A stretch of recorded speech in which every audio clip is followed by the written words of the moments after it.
Harvest reminds us of God's greatest gift to us, the gift of creation. The reading we have just had from Matthew 6 may strike us as a funny reading to have at a time of harvest. My microphone's not working at all.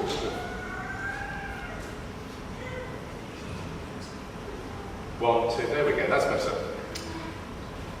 The reading from Matthew may strike us as an unusual reading to have at a time of harvest, but I believe it has much to tell us about a kingdom perspective on creation. Everything that we encounter, everything that we enjoy, everything is part of creation, apart from God, of course. This week we have been blessed with autumn sunshine. Aren't those wonderful afternoons such a blessing? And they are preceded by mist-filled mornings. I went for a walk. I tried to go for a walk first thing in the morning, just after the kids are piled out for school and before morning prayer. And I was walking down Winsford Avenue in Allesley Park, and I could see the mist that was hanging over the city centre. And you could see the spires of the cathedral and one or two of the skyscrapers of the city centre poking through this thick mist. It was such a wonderful vision, and the sun was coming up, and I was the only person there enjoying it, it seemed to me. It was just such a wonderful glimpse of God's love in creation. Everything is a gift from God. All creation, every person you have ever loved, everything that you have ever enjoyed, every piece of music that has made you weep, every medicine that has made you well, every smile that you have received is a gift from your Heavenly Father in creation. Some things to consider about the gift of creation. The first is this. The gift of creation shows a God of abundance. The gift of creation shows a God of abundance. Have my next. The social political thinking of the 20th and 21st century has been based on one of scarcity. I have grown up in a world that has said there isn't enough. Scarcity tells us to be anxious and to be worried. Look again at our reading from Matthew 6. Jesus says, why do you worry about your life? Why do you worry about what you'll eat or drink? Why do you worry about the clothes that you will wear? What have you done? Why do you worry? Why do you worry about these things? Well, I've got the answer. Why we worry? Because there isn't enough, is what I say back to God. Jesus says, there is enough. Look at creation. Let's be honest. This week, is there anyone here who hasn't complained about scarcity in some way? I regularly convince myself that there is not enough time. I'm not alone in that, am I? There's not enough time, we're all just so busy. Where am I going to get it all done? I wake up in the morning and I try and link things. How am I going to get it all done? Just because of the scarcity of time. But if I'm honest, I have deeper fear of scarcity that runs deep into my life. And here Jesus addresses it for us head on. Jesus asks, why do you worry? Why do you have anxiety? Why do you get all twisted about these things? About the scarcity of materials. One of my favourite programmes is Location. Does anyone else watch that? I suspect many people have seen it. On a Thursday night, there's nothing more I like than getting to sit down with Dawn, my wife, and put on the television, and I'm just nosy. I just want to look in other people's houses. I dress it up because I'm interested in these people buying houses, but I'm not really. I just want to look inside. I love watching Kirsty and Phil. Molly, our 11-year-old, calls them Pip and Kirstles. She's a real devotee of the programme. And they go in and they give people tough love. You can't afford this house, that's your problem. And all those things. It's great. If you haven't seen it, I recommend it. But if I'm honest, when I watch it, I'm tinged with anxiety. As a clergyman, I don't have my own home. I mean, we have a wonderful house to live in, but I don't own it. I'm not going to buy a house, and the limitations of a stipend mean we're not going to do that in the near future either. And I would be a liar if I wasn't to say that when I watch Location, that somewhere deep in my heart there is a voice, an anxious voice saying, you don't have enough because you don't have a house. Scarcity, the belief in scarcity, brings us wonderful and terrifying anxiety. The gift of creation is one of abundance. In our previous home, where we lived in Northampton, we had 2 trees at the back of the garden. One was a plum tree and one was an apple tree. And the plum tree in late August, I think it was a Victoria plum, but I'm no insight into that. The plum tree, late August, used to be absolutely waylaid with fruit. The boughs of the tree would be coming down, and if you walked near the tree, you'd scrunch and slush all the way through the plums that were laid there. As a man of thrift, I used to hate that these plums had been wasted that fell on the floor. And the birds of the air and the wasps loved the plums. They would come and eat their fill, and the squirrels and the field mice too. And I would still have enough to fill up buckets of plums. I mean, we would give them to friends. We would eat plum crumble, plums and custard, plum and beef, anything we could get our hands on. Just plums for about 2 weeks. Everything. No, I don't want any more plums, Dad. It was horrid. It was great. The abundance. God in harvest, God in creation shows us the abundance. And then, just when the plums had finished, the cooking apples would arrive. These cooking apples the size of a small child's head. These enormous, great big, and you would run your great risk, you'd cut the lawn. I used to do this many times, I'd cut the lawn, and I would crouch as I went under the apple tree. And more than once the Lord sent me an apple to hit me on the head as I was cutting the lawn, just to remind me that He is a God of abundance. Creation is a gift because it speaks of God's abundance to our anxiety about scarcity. Let me say that again. Creation is a gift because it speaks of God's abundance to our anxiety about scarcity. Jesus points to our fellow creatures of creation, the birds of the air, he says, the lilies of the field. They're not working. Why are you so anxious? Now, before you think I'm suggesting that God is suggesting in creation that we shouldn't work, that we should all join a hippie commune and hope someone else will provide for us, I don't think that is the case. It is about the anxiety of scarcity. Let's be honest. Those of us who have years, how many times have those anxieties that we've had about not having enough proven to be groundless? I know I have. I know I thought we wouldn't have enough, and we've got to the place where God has provided.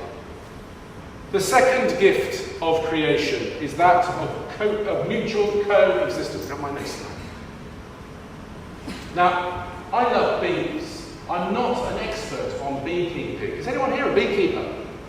That's a shame. I love bees. It just fascinates. When I came on interview, I met a guy called Mick, who comes from the local beekeeping association. And we had a fascinating conversation about beekeeping. We then had an even more fascinating conversation about rugby, but I'm not going to go into that now. And he's a top guy, and they all come here at the beekeeping. Did you know we have a beekeeping association in the village? It's amazing.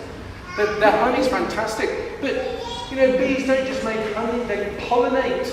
They pollinate the plants and the trees.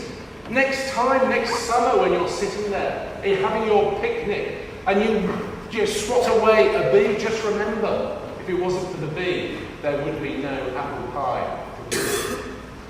We are so interconnected. We are all part of creation.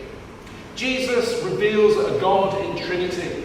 The Father sends the Son sends the Spirit points back to the Father, and they join in this joyous dance of mutual coexistence. Creation is part of that. We are asked to join in the mutual, joyous dance of coexistence. Harvest reminds us that the gift of creation is one of coexistence, which is shown in the triune God. This may come as a surprise, But Harvest tells us that we need each other and that we are each a gift from God. You always knew you were God's gift, didn't you? Thirdly and finally, the gift of creation is one of love and responsibility. We are stewards of creation. The food for the food bank. The food bank itself. Hear me clearly when I say this. The people who work at the food bank are amazing people. The people who provide for the food bank are wonderful people. The people that they serve are people in need. But let me tell you this Harvest Sunday, the food bank is a disgrace. It's a disgrace because it exists. It's a disgrace because it exists. That there are people without food in an abundant creation is a disgrace. Please hear me. The people who do it are wonderful, but that as it exists is wrong, in my opinion.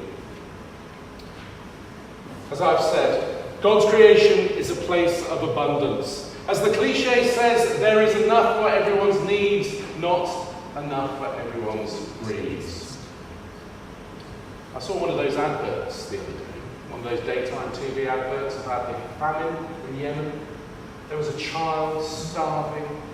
Is there any worse sight than seeing a child starve?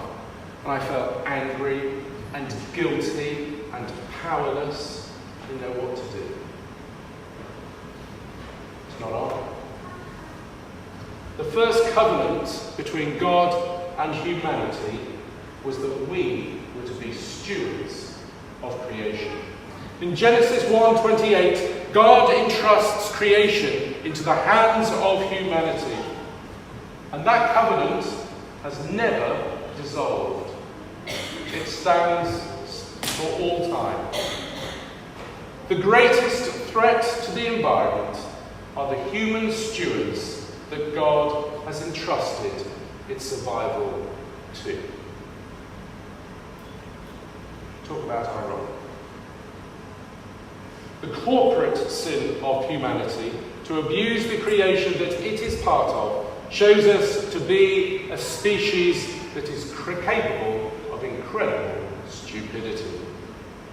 Grinding poverty, starvation, global environmental disaster at the hands of humanity show that we have too often failed in our creation responsibilities. So what's to be done? Well, I'm going to offer three things this Harvest Sunday. The first is this: let's have a clear perspective. We are not God. We are created and part of the created order. From the moment Adam stretched out his hand, in fact overstretched his hand, to eat of the forbidden fruit, humanity has made the mistake of thinking that it is God. We are not. I think that's good news. I think that's good news. If we could tackle this mistake, if we could have perspective of being part of the created order, then I believe many of our environmental challenges would be answered. The second is to trust in God. When the anxieties of scarcity call out, when you're watching location, when you're lamenting the lack of your car, when you watch Top Gear and there's a Lamborghini and I'm looking at my Corsa, remember the apple tree, the plum tree. Remember the stars in the sky and the sand on the shore, the wildflowers and the birds of the air. And remember, He is a God of abundance. And He loves you. And He loves you. And then finally, thirdly, be agitated by injustice, poverty, starvation. They are an assault on God's creation. We should be agitated, not because God is made angry by such injustices, but by the way He is. God is made angry by such injustices. Just flick open your Bible. He does get angry about this. But not just because of that, but because it's an assault on us. Any assault on God's creation ultimately is an assault upon us too. It is an attack on us and our communities and our creation. If we are to be good stewards of creation, then we must be agitated when we see it being abused. God's gift of creation is to everyone. It shows his abundance, his justice, and his love. It is to be celebrated, protected, and cherished. Happy harvesting.